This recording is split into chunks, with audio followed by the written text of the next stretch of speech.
क्या वो प्रोवेट सच्चा होगा? जो आदमी खुद चल नहीं सकता है, कुछ कर नहीं सकता, समझ नहीं सकता है, वो अचानक जाके वहाँ उनके दस्तावेज पे कैसे अंगूठा का निशान लगा दिया। और उसमें एक प्रमोद है जो मेरे चाचा के लड़का हैं, उनके साले को गवाह बना लिया गया है। तो वो तो उन्हीं के फैमिली से है, तो जाहिर सा है कि गवाही तो देगा ही। उन लोगों का क्या कहना है कि उन मतलब लोगों का आपकी कहना है कि यहाँ बेटियों को कोई भी प्रॉपर्टी में हक नहीं दिया जाता है। जब भी हम मांगने का कोशिश किए तो एक पहली कहावत बताते हैं कि शहजानंद तिवारी की बेटी यहाँ आई थी प्रॉपर्टी के लिए, तो उनको आज तक मिला कि तुमको मिलेगा। तो तुम भी ना कोर्ट कचहरी का चक्कर लगाते लगाते एक दिन खुद थक जाओगी, मर जाओगी, लेकिन ये प्रॉपर्टी तुमको मिलने वाला नहीं है। वो मेरी बुआ के घर जा करके मेरी बुआ से बोलते हैं कि नैनीजोड़ गांव में आज तक जो बेटी दामाद हक लेने के लिए आया उन लोगों को मरवा दिया गया। अभी जहाँ खड़े हैं, अभी हम जिनसे बात करने वाले हैं, क्या नाम हो मैडम? निशा राय। निशा राय हैं और छोटकी नैनीजोड़ आपका शायद मैके है? जी, मेरा मायका हुआ छोटकी नैनीजोड़। मैके आपका छोटकी नैनीजोड़ है। छोटकी नैनीजोड़ इनका मैके हुआ, यानी कि इनका पैतृक गांव, जन्मभूमि वही है। हालांकि जिस तरह का मामला छन के सामने आया, लगातार इस तरह के बहुत सारे मामले आ रहे हैं और ख़ास तौर में देखा जाए तो हमारे भोजपुर और बक्सर में मैक्सिमम इस तरह के मामले आ रहे हैं कि हमारे प्रॉपर्टी है और हमारी प्रॉपर्टी है, यदि हम बाहर रहते हैं, दिल्ली रहते हैं या फिर झारखंड में रहते हैं या फिर बेंगलोर रहते हैं, कहीं भी बाहर रह रहे हैं, तो जो भी आस पड़ोस के लोग या जो भी दबंग टाइप के लोग हैं उसको हड़प के रखे हैं, जैसे कि ये मेरी ये जो जायदाद है ये सब हमारा है, इस पर हमारा अधिकार है। और इसी तरह का मामला इनके साथ भी है। बक्सर ज़िले के नैनीजोड़, छोटकी नैनीजोड़ गांव की, चूँकि आपने सुना ही इनका मैके है, वहाँ का एक मामला है। मामला ये है कि इनके पैतृक संपत्ति, जो इनके माता पिता की संपत्ति है, उस संपत्ति को इनके चाचा के द्वारा दबंगई से जकड़ा गया है। उस पर दबाव दिया जा रहा है कि नहीं ये मेरा ज़मीन है। तो इनका ज़मीन कहाँ गया? चूँकि इन लोगों का कोई भाई नहीं था, ये 4 बहन ही है, जैसे हमें जानकारी हुआ, विशेष तो हम इनसे जानेंगे ही। 4 बहन है, तो निश्चित तौर से पिता का जो भी ज़मीन है, या तो भाई है तो ऐसे भी बहन नहीं मांगती है, लेकिन भाई नहीं है तो आखिर बहनों का होना चाहिए। फिर कैसे चाचा या कोई पटीदार या गोतिया उस पर अपना दबाव डाले हुए हैं, ज़बरदस्त तरीके से इन लोगों ने आवाज़ भी उठाया, लेकिन कोई समाधान नहीं मिला। क्या क्या पूरा मामला है, मैडम से जानना चाहेंगे, क्या बताना चाहेंगे, क्या क्या हुआ था? बताना मैं यही चाहूँगी कि मेरे पिताजी हम 4 बहन हैं। मेरे पापा सूचना विभाग में फील्ड पब्लिसिटी ऑफिसर थे। इस क्रम में वो हमेशा बाहर रहे, गांव पर उनका उतना जाना आना हुआ नहीं। और मेरी माँ कभी कभार गर्मी छुट्टी में जाती भी थी तो मेरी जो चाची हैं वो उनको बहुत परेशान करती थी, इसलिए वो गाँव से डिस्टेंस बना ली। और चाचा से कभी कुछ मेरे पिताजी खोजते नहीं थे। पुराने वाले मकान का जब बंटवारा भी हुआ तो एक चंद्रेश भैया हैं, उन्होंने कॉल किया था कि चाचा ये मकान का बंटवारा का जो भी पैसा मिल रहा है क्या आपको भेज दिया जाए छपरा। वो मेरी माँ बोली कि नहीं, बउआ जी ही खेती का देख रेख करते हैं, तो ये सारा पैसा उन्हीं को दे दिया जाए, घर मकान में लगाएंगे, अभी तो हम लोग बाहर ही रह रहे हैं। तो मेरी माँ इस वजह से घर कम आना जाना कर रही थी, मेरी चाची की वजह से। लेकिन जब पिताजी मेरे रिटायर हुए, रिटायर के 1 साल बाद ही मेरे पापा का देहांत हो गया। और अचानक हुआ क्योंकि उनका किडनी ब्लॉक कर गया था। इस क्रम में मेरे चाचा को हम फ़ोन भी करके बोले कि चाचा जी, सब पंडित लोग बोल रहे हैं कि महामृत्युंजय का जाप करवा दीजिए। तो उन्होंने कहा कि मेरे पास तो टाइम नहीं है, ना पैसा है इस टाइम कि हम ये सब करवाएंगे। लेकिन उस क्रम में 1 जुलाई को हम अपने पापा को एडमिट करवाए थे 2014 में, और 1 जुलाई को वो एडमिट हुए, 28 जुलाई को एक्सपायर किए। इसके बीच में 16 जुलाई को मेरे चाचा जी को टाइम भी था और पैसा भी था, वो जा करके और ये बक्सर में ये प्रोवेट लिखवाए भी थे मेरी दादी से, और 16 तारीख के आसपास लिखवाए हैं वो। तो उस समय उनके पास पैसा और टाइम दोनों था। और मेरी दादी मेरे पिताजी के मरने के 3 साल पहले से ही कॉन्सेंस खो चुकी थी, ना तो किसी को पहचानती थी, ना चल पाती थी ठीक से, ना कुछ कर पाती थी। तो क्या इस प्रोवेट को हम सच मान लें? क्या वो प्रोवेट सच्चा होगा? जो आदमी खुद चल नहीं सकता है, कुछ कर नहीं सकता, समझ नहीं सकता है, वो अचानक जाके वहाँ उनके दस्तावेज पे कैसे अंगूठा का निशान लगा दिया। और उसमें एक प्रमोद है जो मेरे चाचा के लड़का हैं, उनके साले को गवाह बना लिया गया है। तो वो तो उन्हीं के फैमिली से है, तो जाहिर सा है कि गवाही तो देगा ही। उन लोगों का क्या कहना है कि मतलब आपकी कहना है कि यहाँ बेटियों को कोई भी प्रॉपर्टी में हक नहीं दिया जाता है। जब भी हम मांगने का कोशिश किए तो एक पहली कहावत बताते हैं कि शहजानंद तिवारी की बेटी यहाँ आई थी प्रॉपर्टी के लिए, तो उनको आज तक मिला कि तुमको मिलेगा। तो तुम भी ना कोर्ट कचहरी का चक्कर लगाते लगाते एक दिन खुद थक जाओगी, मर जाओगी, लेकिन ये प्रॉपर्टी तुमको मिलने वाला नहीं है। मेरे चाचा जी इस लैंग्वेज को थाना में बोले हैं, नैनीजोड़ थाना में थानेदार के सामने बोले हैं। थानेदार वहाँ उस समय अनिल कौन थे? अनिल यादव जी थे। वो मेरा काफ़ी सपोर्ट भी किए। वो दुकान पे भी गए, मेरी पैतृक संपत्ति पे हमको दिखाए भी कि ये आपका प्रॉपर्टी है, ठीक है। हम इन लोग को मना करते हैं जो लगान पे लेते थे, लेकिन मेरे चाचा जी उसके बावजूद भी नहीं माने। गांव के सभी लोग उनको समझा के थक चुके हैं। उनका कहना है कि कोर्ट केस से आओ। कोर्ट केस से आने का मतलब सभी को पता है कि कोर्ट में कितना समय लगता है, और वो यही मतलब इच्छा रखते हैं कि कोर्ट का केस लड़ते लड़ते ये झारखंड से आते जाते परेशान हो जाएगी और एक दिन थक के ये केस बंद हो आपके जाएगा। पिताजी का नाम क्या है? मेरे पिताजी का नाम स्वर्गीय श्रीमान मृत्युंजय तिवारी है। और अभी आपके पिताजी कितने भाई? मेरे पिताजी 2 ही भाई हैं, 3 बहन 2 भाई हैं। अच्छा। तो ये ओम प्रकाश तिवारी जो हैं ये मेरे चाचा हुए, और यही सारे ज़मीन पे कब्जा करके ओम बैठे प्रकाश हैं। तिवारी जीवित हैं? अभी जीवित हैं।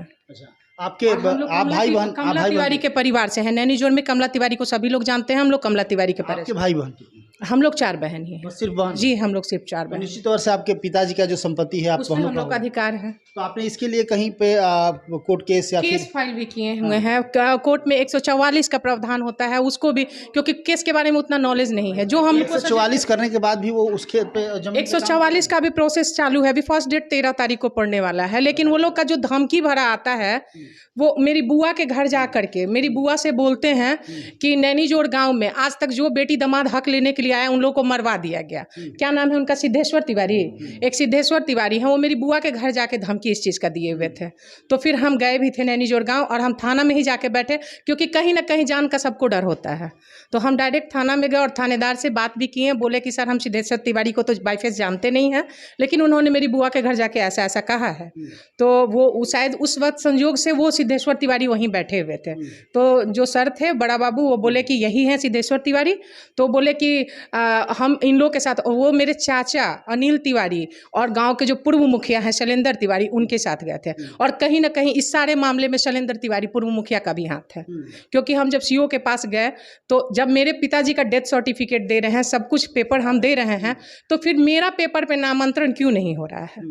हम इससे ज़्यादा प्रूफ क्या दे सकते हैं? पापा का सैलरी स्लिप दे सकते हैं जिसपे हम लोगों का नाम है, या पापा के ऑफिस का पेपर दे रहे हैं, हम अपना सर्टिफिकेट दे रहे हैं, वंशावली दे रहे हैं, फिर क्यों? बेटियों के लिए इस तरह का प्रावधान क्यों है कि उनको ज़मीन चाहिए तो पूरी मशक्कत करनी पड़ेगी, अब बेटियों के लिए क्यों नहीं है?